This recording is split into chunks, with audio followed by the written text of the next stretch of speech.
Hi everybody, on 31st of July 2015, the Indian government launched a large-scale road and highway project called the Bharatmala. Bharatmala के रूप में ये जो project मंजूर हुआ है, इसमें 84,000 किलोमीटर नेशनल हाईवे का हमसे विकास कर रहे हैं. And when this announcement was done, a super optimistic picture was painted about how the logistical challenge of India will be fixed, how the congestions in our highways will disappear, and how the tier 2 and tier 3 cities of India will grow rapidly because of great connectivity. So we have identified the points, the choke points, which will be developed, and there is smooth passage of traffic. And more importantly, in the logistics case study of India versus China that we discussed last week, we saw how the logistical challenges are paralyzing our growth, right? This is the reason why a project like Bharatmala was and still is very, very crucial for India. But you know what?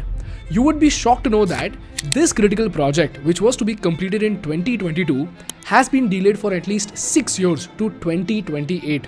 And because of this, the cost of the project has shot up from 5.35 lakh crores to 10.63 lakh crores, which is almost 100% increase in cost. You know how much increase that is? The increase in cost itself is equivalent to 7 times the profit of Reliance Industries, 19 times the profit of Tata Industries, and our entire defense budget of 2022. And all this money is being paid by tax-paying citizens like you and me. So the question is this Bharatmala yet another marketing promise made by the government? Why are we building such an expensive highway? How is it possible that a planned project like Bharatmala is seeing a cost shoot up of 5 lakh crores? And as tax-paying citizens of the country, why should you care about these projects?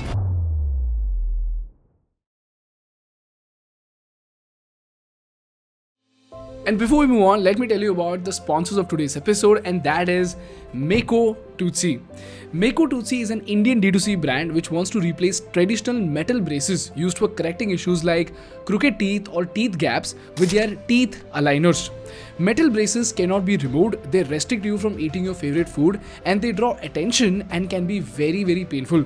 This is why you must use teeth aligners by makeO toothsi. makeO toothsi's aligners are designed to close teeth gaps and straighten crooked teeth in approximately 6 to 10 months. They are easy to wear and remove and are customized according to your teeth's shape, so it efficiently moves your teeth to the correct position. So download their app, complete a form, and schedule a 3D teeth scan. After approving your smile plan, you will receive customized aligners within days. Also, you can visit their advanced experience centers for a teeth scan. People with well-aligned teeth contribute to easier oral health maintenance by preventing issues like food trapping, cavities, teeth yellowing, and future dental expenses.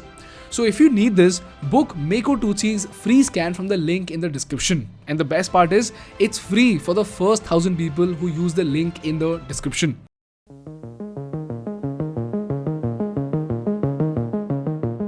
People, Bharatmala is one of the most important infrastructure projects of India, and just like any other critical project, Bharatmala came at a very heavy cost of 5 lakh crores. Now, even though we had game-changing projects like the Golden Quadrilateral, we still had 3 significant challenges in the roads of India. Firstly, in areas with very heavy traffic, the national highway had just 1 lane or 1.5 lane roads. Secondly, the highways were irregular in lane size. For example, if you see this map, which is the Kolkata-Mumbai highway, it starts as a 4-lane highway and suddenly becomes a 2-lane highway and then again becomes a 4-lane highway. This again increased traffic in the 2-lane patches, resulting into delays. Thirdly, our road system wasn't optimized well or planned with an economic perspective. For example, our major corridors and ports were not connected to the hinterland, and this made trade very, very inefficient. And lastly, there were multiple congestion points where both the national highway and the local city traffic merged together. And in total, there were 191 such choke points which became bottlenecks during peak hours and then increased the risk of accidents and delays. These are the reasons why the government came up with the idea of building Bharatmala. The Golden Quadrilateral and the NHDP Phase 1, 2, these programs which are going on these corridors themselves are experiencing some bottlenecks. Bharatmala Pariyojana. The Cabinet Committee on Economic Affairs, or the CCEA, had approved a highway construction cost of 15.4 crore rupees per kilometer. In this project, the government aimed to develop 26,000 kilometers of economic corridors for lane expansion and decongestion of the existing national corridors. And by doing this project, the government aimed to achieve three important things. Firstly, the government aimed to increase the speed of vehicles by 25% on national highways.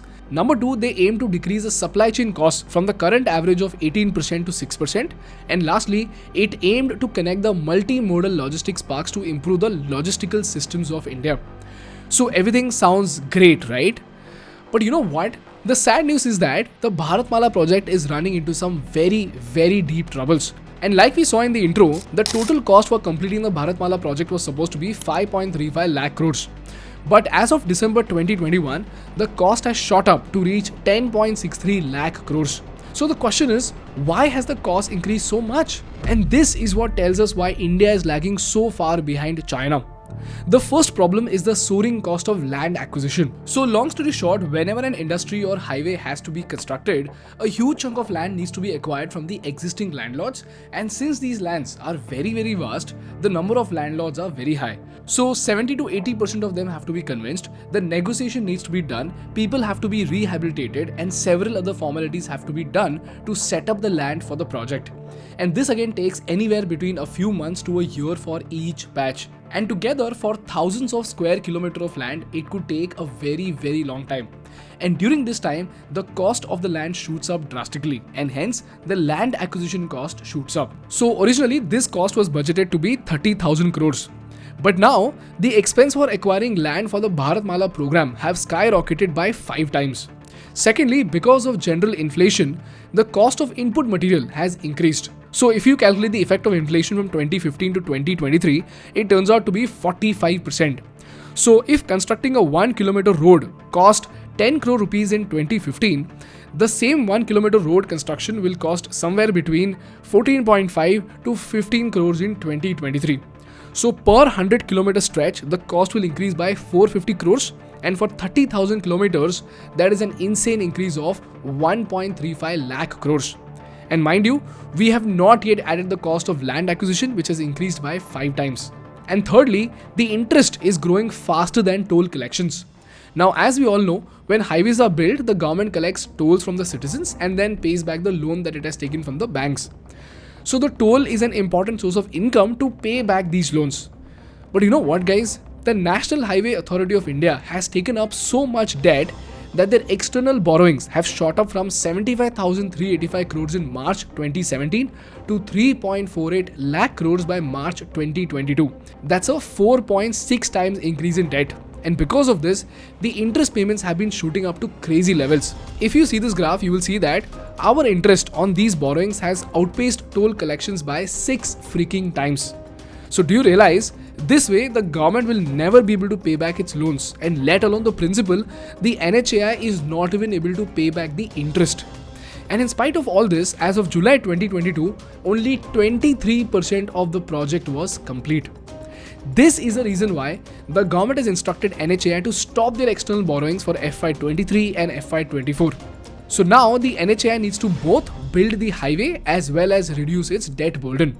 So the question is, how will NHAI execute it? So let's dive deeper and try to understand the options better. And if you understand this better, you will understand as a tax-paying citizen as to how does your government function and where do things go wrong. So let's examine these methods.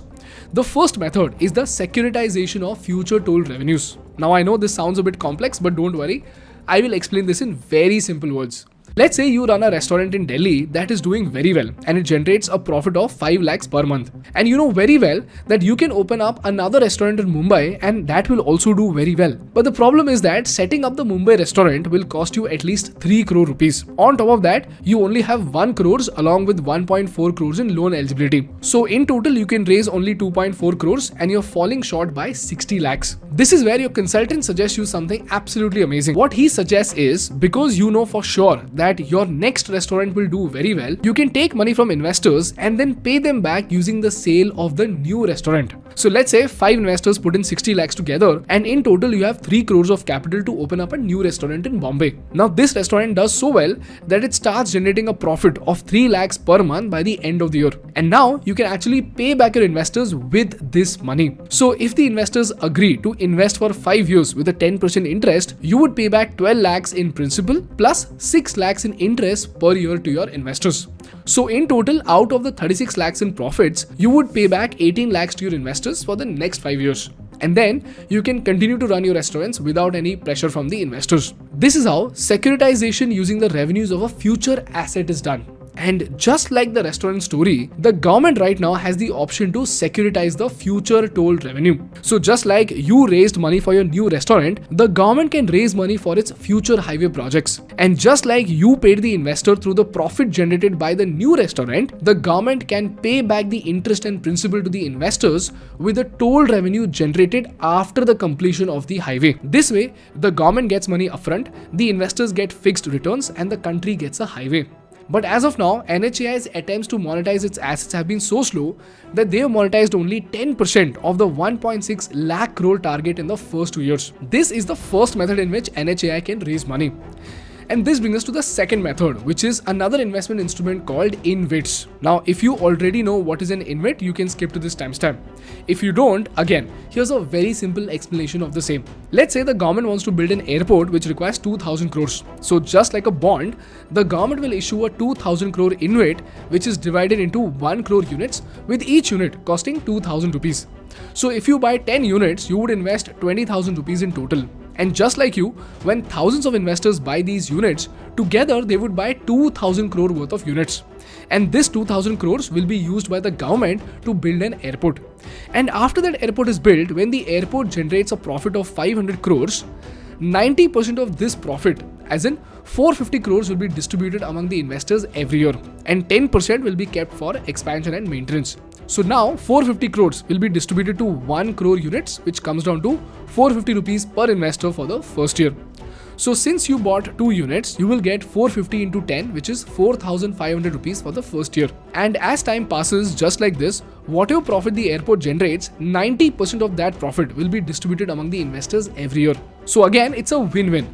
The government gets money to build the airport, the investors get consistent return, and the nation gets an airport. So just like this, InvITs or infrastructure investment trusts are the instruments which are used by the government to execute infrastructural projects like highways, solar power transmission projects, airport, telecom towers, etc. So whatever profit that asset generates, 90% of those profits are distributed among the investors and 10% is kept for maintenance and growth.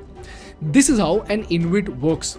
In case of Bharatmala, in 2021, the NHAI launched an InvIT to onboard large private investors like the Canadian pension funds like Ontario Limited and CPP Investments, and even Indian funds like SBI Infrastructure Fund participated in this fundraise. Now the question is, if the Canadian funds own such large portions of our infrastructure, isn't it like China giving out a loan to Sri Lanka for infrastructure?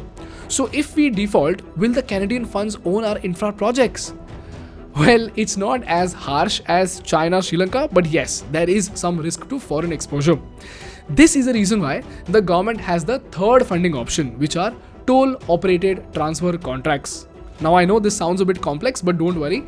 I will explain this in very simple words. Let's say Mr. Mishra started a cafe and the cafe did so well that now Mr. Mishra is thinking of opening one more cafe in another posh locality. But for that, he needs big capital investment. So his friend offered to help and proposed that he will invest all the money, but for the next 3 years, he will himself operate the cafe and keep all the profits. And after 3 years, Mr. Mishra can have the cafe and run it himself. So just like this deal, when NHAI needs money for expansion, they approach an investor. This investor gives money to NHAI, and in return, the NHAI grants permission to the investor to operate and collect revenues for a specific time period. And after this, the NHAI will again become the owner and will earn all the toll revenue. And if you look at this data, the NHAI has awarded 6 TOT bundles and has raised 26,366 crores. This is how the delay in the Bharatmala project has caused a very, very heavy financial strain on the economy of India. And as citizens of India, we need to ask and understand 3 very, very important things from this case study. Number 1, While mega projects like Bharatmala have the potential to be game changers, delays in their execution can lead to cascading effects on our nation's economy. So while it is important to celebrate the announcements of mega projects, it is equally important to keep an eye on the delays and raise our voices when needed. Number 2, just like we saw in the previous episode, land acquisition was and still is one of the biggest hurdles of development. So my question to the government is, just like we fixed the land acquisition problems in Gujarat using land banks, how and when are we solving this issue for India as a whole? And lastly, considering the financial burden that NHAI has right now, how does the government plan to recover from it and complete the Bharatmala project? Because if we delay further, again, taxpayers' money will be spent. These are the questions that we need to ask the government of India as the tax-paying citizens of the country. And unless we do that, we cannot have a better India. And before we say goodbye, make sure to download the makeO toothsi app to get your invisible teeth aligners to fix all kinds of teeth alignment issues to give you a confident and healthy smile. So, click and book your free tooth scan through the link in my description. That's all from my side for today, guys. If you learned something valuable, please make sure to hit the like button in order to make YouTube Baba happy. And for more such insightful business and political case studies, please subscribe to our channel. Thank you so much for watching. I will see you in the next one. Bye bye.